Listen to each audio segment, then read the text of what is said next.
I'm very happy to be here today as a guest, academic guest to your family. I thought I would focus this talk a little bit on ethics and awareness. And it's funny because we have just said that copying isn't bad, but I think the process of thinking about ethics could have been, you will see like reminders of the other speakers today. So I've been studying ethics for quite a while now. I'm an organizational psychologist by training, and with moving to Oslo MBI, I've moved to communications department. So academics, for some reason, we like to stick in our corners, and I've moved a bit. And with this movement also, that seems very timely because communication of ethics becomes much more important. So ethics in research started, that really kicked off with the Enron scandals in 2001, and then the big question was, how do we make sure that people don't steal things? Seemed to be like the main ethical question in organizations at the time. How do we prevent fraud? How do we prevent unethical behavior from ever happening again? And at that time, the definitions of ethics were very much focused on like discussions around business ethics within the organization. But at this moment, we have moved a lot. And I would like to invite you to like a little thought experiment for the last ethical issue you have communicated that might be related to the energy crisis, related to financial things, related to the war in Ukraine. While making that decision, how much time did you feel you could spend on that decision? How much time did you, was that a rushed decision, or was it something that you could take on forever? And when you remember that decision, I would also like to invite you to think about the last time you saw somebody make a decision where you thought, oh, this isn't quite ethical. Right? Why did this person overlook a certain angle? Why did this person not take this and that into account? And to think for a moment how much time you feel that person spent on that decision. And the reason to put this challenge is that very often when we think of ethical decisions, they're the big questions, right? They're the questions where we would think Elon Musk and his decisions on Twitter. You would think Elon Musk sits there and thinks long and hard about the communication strategy, that he has a lot of time because these are important issues.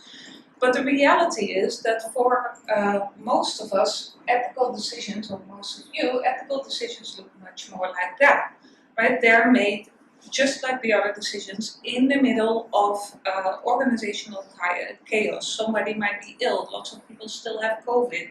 So we make decisions in a very rushed manner, or the decisions need to be made fast. Somebody needs an answer on what is going to happen the next day. The public demands an answer really fast. At the same time, we would like to have all the time to think about ethics, and the public is often reacting to ethical scandals as if they are made by somebody who had ages to think, a lot of information to gather, time to think about it, a strategy to develop. And we don't. So I thought I would focus this talk on how ethics work like in the mind, how decision making works in the mind. I've done some decision making research.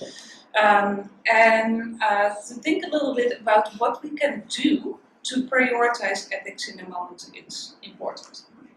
So I brought you a little bit of my own research, some research of others in the literature, you might know some of it, and some insights from the European Communication Monitor, done mainly by my colleague Alexander Boeman. I know some people in this room know him, so I'm trying to be the next Alex today. I'm bringing you all of that. So, to start off, the reality of ethical decision making is that on top of the fact that ethics need to be, ethical decision making is done in a hurry, there's also different priorities. right? So there's different crises at the same time that all need to be addressed simultaneously. And we need to make decisions which one is most important. And that is a very, very difficult situation because they are all important. And then there's also the basic organizational strategies in terms of sustainability, in terms of diversity, that are also important. So everything is important, and we somehow need to make a priority list in that decision-making situation. So first of all, we need some kind of awareness of what needs to come first. And I'm happy to share my slides afterwards, but in order to make an ethical decision making, I think this is almost your slide as well, we need awareness first that something is an ethical problem in the first place. And if you're in a rush, sometimes it might feel like a performance issue. It might feel like something that needs to go out the next day, and we don't have time to involve every single person or to really think long and hard about who should be part of it. We need to perceive the issue as contrasting to a norm. Like what kind of values are we communicating here? What is important? Then we need to prioritize it, and then we need to know how and to be willing to act. So in the psychological literature, there's like a lot of literature that shows that even if we find something important, we don't always act. Right? People want to stop smoking, but we can't automatically stop smoking. That takes a lot of effort, a lot of courage, a lot of pre-work. So a little overview of what factors help or hinder that process is what I have in the rest of this presentation. So in the European Communication Monitor in 2020, there was a section on ethics. Unfortunately, the same questions weren't asked in 2022. We focused on like digital communication there. People who filled it out, those communication managers in Europe, they were asked, how many ethical challenges do you see in your work? And many people said, oh, I see several ethical challenges in my daily work. Some people said, I see one ethical challenge. And so quite a few people, so 35% in 2020 said, I have no ethical challenges. And that might be, like initially that sounds like, oh, that's good, right? So there's no problem for 35% of the people who answered it. But as an awareness and an ethics researcher, I think this is the most worrying number to me. Because the question is, like, are the issues not there? Or did the people not see it? Right? So, delving into this a little bit, and it's more of a breakdown of the Nordics, but I have like an overview of Europe in general. If we look at that, people who said, oh, there's no ethical challenge versus one ethical challenge versus several ethical challenges, you can see that it's about like 40 to like 38%, very low amount in Eastern Europe. So people say, oh, there's ethical challenges. There are several of them. And again, I can see that in some companies, I'm doing research in Indonesia on corruption, for example. The Indonesian population is very aware of the existence of corruption. We've presented that in the Netherlands, and somebody said, oh, there's no corruption in the Netherlands. Which I think that was a very funny statement. So I would tend to disagree. So there's, on the one hand, there's a picture of like, of course, there's places where we deal with more, like people who are more in the center, people who have worked with companies that have like a global spread. Of course, that is more difficult than a company that just operates in Oslo and doesn't have any employees in Ukraine or in Russia or in either. But this awareness is important.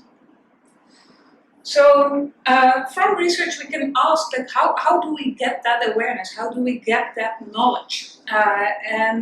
Knowledge and about ethics actually comes from different perspectives, and we might have like very different perspectives on like what ethics are, right? So what my belief of ethics is differs from other people, and globally there's quite a difference in like how what we think is the right thing to do, what the norm should be. But generally, each one of us has that individual factors, so our upbringing plays a role into that recognition of ethics. Then there's a social context, so the people we interact with, the talks of today will shape how you think about communication ethics. And the good news a little bit is training in ethics also makes people more aware. Then there's of course national and cultural values and differences and universal ethical ideas. So they might come from religion, they might come from like, just general like philanthropic tendencies. So in all of these sources, we have an overview of different types of values. And that again shows how difficult this is, because this is like Schwartz's value system, and you might remember from some classes, most people try to stick it in there. I usually do. So we have different values, and those values might compete. Right? If I want to focus on benevolence, on including everybody, that might hinder my achievement that is on the other corner. If I want to focus on like self-direction, being free to do whatever I want, being free whatever I want to communicate, having free speech, that might kind of upset people who are very focused on tradition and security, because those things compete against each other. So we're constantly weighing all these different values, all these different things. So then in organizations there's a vast difference between how much ethics training there is done. So sometimes people when moving through the ranks go do an MBA, have some kind of practice or kind of values that come from there. There's the organizational codes of conduct that might differ. And people's personal values and beliefs. And as a communicator, we either, we both need to integrate them, so you can't always let your own personal values lead, but also the organization needs to think about what to put in their mission statement, which of those values are in a mission statement. And very often you see a difference between organizations that have, for example, innovation as a value in their mission statement versus connection and community. Right? So what is communicated to the general public? And I think that is really interesting if we look at Twitter right now, because that in the mission statement there's such importance on this free speech, on this communication, and that does not seem to be the management strategy. I didn't do a full analysis, but the way Elon Musk is now firing people within Twitter seems to kind of clash with what is in the core strategy. And you see the public react to that. So if there's certain words, value words in the communication strategy, that is also the first thing the public seems to be picking on if it comes to like reputational breaches. Alright, so if we asked people in the 2020 companies that have you ever participated in any ethics training, so are you relying on your own personal values or the organizational strategy, or is there any kind of training in ethics? How are we supposed to do this? How are we supposed to prioritize? We can see that about like 35 to 40%, depends a bit on the type of organization, communicators said, well, no, I have never participated in any ethics training. Then some say, yes, I took a communication ethics class during my studies, so I have some kind of way back when I did some training.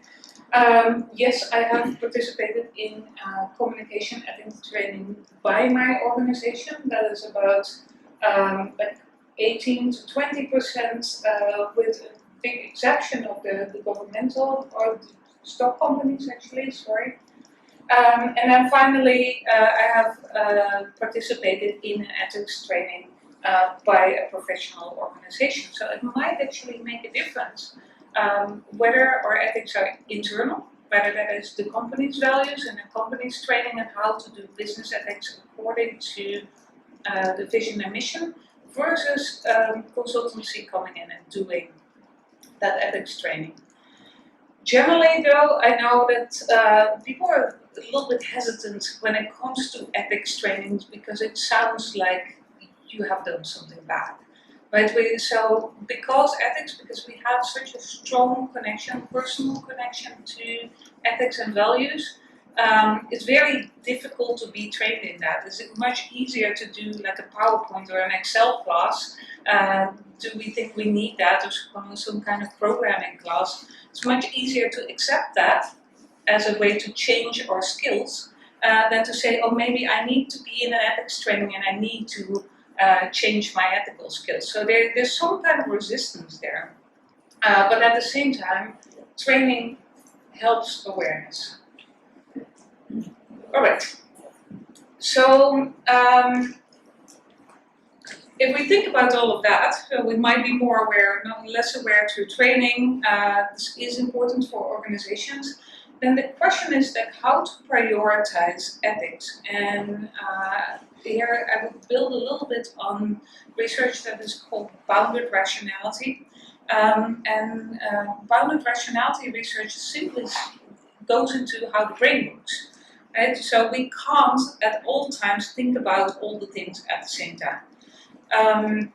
And I would say that has never been a really big problem. So the fact that we can't make a grocery shopping list while we're doing a phone call at the same time has never been so much of a problem. But I think it's a problem now because we do, in this moment, need to decide what to do with the global crisis, what to do with the energy crisis, what to do with the diversity policy. And simply, like, the brain will need to prioritize one of those at the same time. So in this situation where we need to set priorities and we are under time pressure, it's very likely to forget about ethics. That's a very human thing, but it's also a problem. So there's interesting research that shows actually that there's different ways in which this goes wrong in the brain. So first of all, and these are problems of awareness, where initially it's possible to simply be unaware of ethical challenges in the organization. And that doesn't mean a person is a bad person, but a person might simply say, well, it's not my business, or we have never before thought about it in this way. And a lot of corporations are struggling with this all of a sudden, where there needs to be a position on a certain thing. There never before needed to be a positioning on war. There never before needed to be such a strong positioning on sustainability, but now you need to have a sustainability agenda. So companies might find themselves saying this thing, okay, we never did it this way, so therefore we don't do it. It's like moral neglect. Sounds bad, but it's also a natural thing to do. Second is moral justification. We might be aware that we need to do all these things at the same time, but we simply don't have time or the priorities or the resources to do it.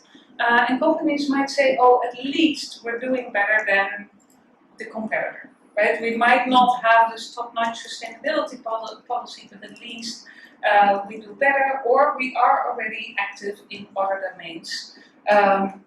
It is not our identity to look at this problem. So this is what is called in the literature moral justification. And then finally is moral inaction. We are aware, but we're deciding not to act. And the deciding not to act, either it's because it's too difficult, or we think the problem is going away, Or somebody else said, "Oh, don't worry, this will not be the challenge in the next years." And I remember from I've been following the pandemic very closely. I saved this newspaper article in Norway that came in, I think it was January 2020, and one of the big Norwegian newspapers said, "New virus in Asia, probably not coming to Norway." And that was wrong. But based on what we hear as what will be the global trend, what will be a global problem, I know a lot of people read that and thought, okay, we can lean back in terms of like crisis management strategies. We can relax a little bit because the newspapers, some journalists interviewed some doctor who said, probably not. They were wrong. So these are natural cognitive processes that happen to all of us, simply because we can't do everything all the time. But they are really big problems when it comes to communication of ethics, because they kind of hinder the decision making. If we do any of those, no decisions will be made. So how can we change that in organizations? By doing something that my colleagues in the US called the revise model. The revise model said, okay, we need reminders on a regular basis that issues might have components of ethics. We might need to ask ourselves whether there is any kind of component of ethics in the decision we're making. Visibility, so people who are held accountable that will need to do an ethics report, or that if there's any kind of check-up moments, accountability moments, that increases ethical decision making. And then finally, self-engagement. So it needs to mean something to us, right, personally. So the more we see meaning, the more we are actually ready for action. The more something touches us personally, the more that goes into our personal ethical values, the more likely we are to do something about it.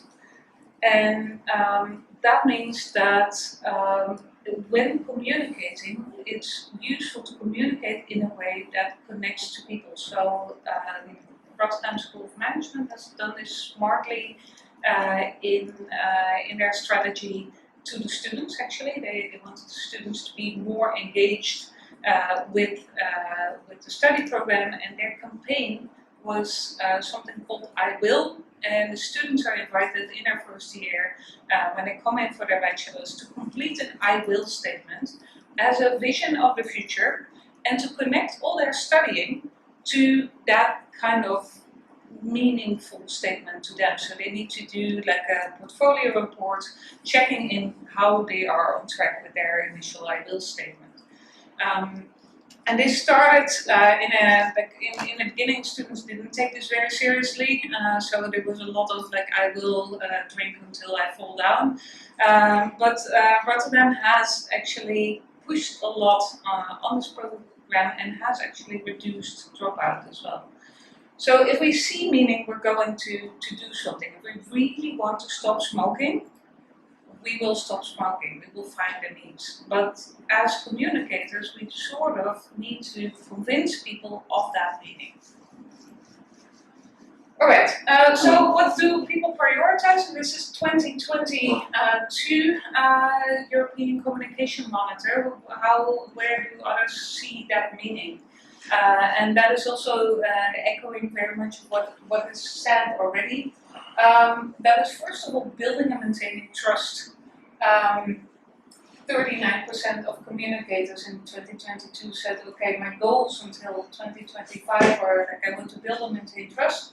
I want to link business strategy and communication. So what we say as a business strategy, what values are in there, need to also be communicated throughout. Dealing with sustainable development and social responsibility, 34%. Then it goes down to dealing with speed and volume of information flow, exploring new ways of distributing content. And interestingly, Here you again see this problem of the priority list because there's like supporting diversity and equality. Only 15% say, okay, that is among my priorities, so that has dropped, right? Simply because we can't do everything at the same time. So I would like to invite you to think a little bit about what your list would look like, but also to think about what do you need it to look like. So what is urgent right now versus what is important, and maybe those priorities should change. All right. How am I doing on time? You're fine. I'm fine. All right. Great. So communicating values sort of happens in different ways too. So first of all, we can do like one directional communication of values, and that is it's useful to inform people of the company's strategy. It's useful to inform people of the company's ethics, but in a sense it's not enough because you can probably remember that the last time somebody said, oh, you know, these are my values, or these are the values the field should have, or in any of those talks. There needs to be two-way communication for us to actually start to feel engaged. As long as I don't connect this to my personal values, I will not be so ready for action, right? I need to feel that this is important, and for that, I need to somehow start thinking about how my meaning, just like the Rotterdam students, how does my meaning fit with the meaning of the study program? So there needs to be information seeking as well. There needs to be like bottom-up feedback for people to actually start to talk in the organization how those things work together, and then finally there needs to be engagement. So quite some years ago, during my PhD, I worked together with a schools association, and those were schools, 5 schools in the Netherlands, and then the Netherlands, as liberal as it is as a country, we have a tiny Bible Belt, and those schools were in the Bible Belt. So this merger was incredibly difficult because it was a merger between 5 schools who all had come back from a different, highly religious background. So there was a Protestant school in there, a very Catholic school in there, very different views on the religions and religious teaching. And my reason as an ethics researcher to end up in there during my PhD was that they had decided to make, rather than say, okay, this is a problem in this merger, they had decided to make a new vision statement that centered around the 5 values of the corporation. So they had decided to focus on connection, on respect, on development, on interaction, and I forgot the last 5.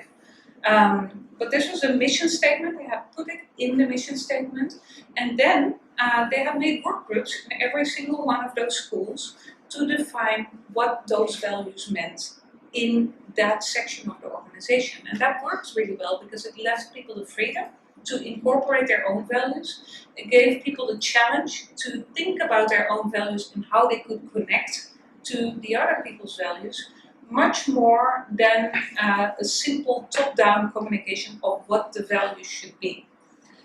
So people were engaged, it worked really well, it was a nice project, and I am sure that they are still, they're still merged, so it has worked out. But this is as an example of saying, okay, so for people to see the point of values, they need to be communicated, but people need to be part of that dialogue. Right? They need to be asked for them to start thinking. All right, so this is a project I'm working on with Alex in this moment on value, communication and meaning, where we explicitly look into those processes. So the thing we are researching in this moment is discourse ethics. And in this project we focus much more on what is everybody's personal sense of value, personal sense of meaning. Instead of doing that, we focus on the procedure. We ask people in organizations. Right now we have a survey of about 400 people in the UK, commercial panels, so all different organizations. And we ask them, how much do the following things happen in your organization? How much is there an insurance of fair procedures? So if there's something communicated, are you part of that? How much is there insurance of equal participation in the big meetings? If you're sitting there, do you have the allowance to speak?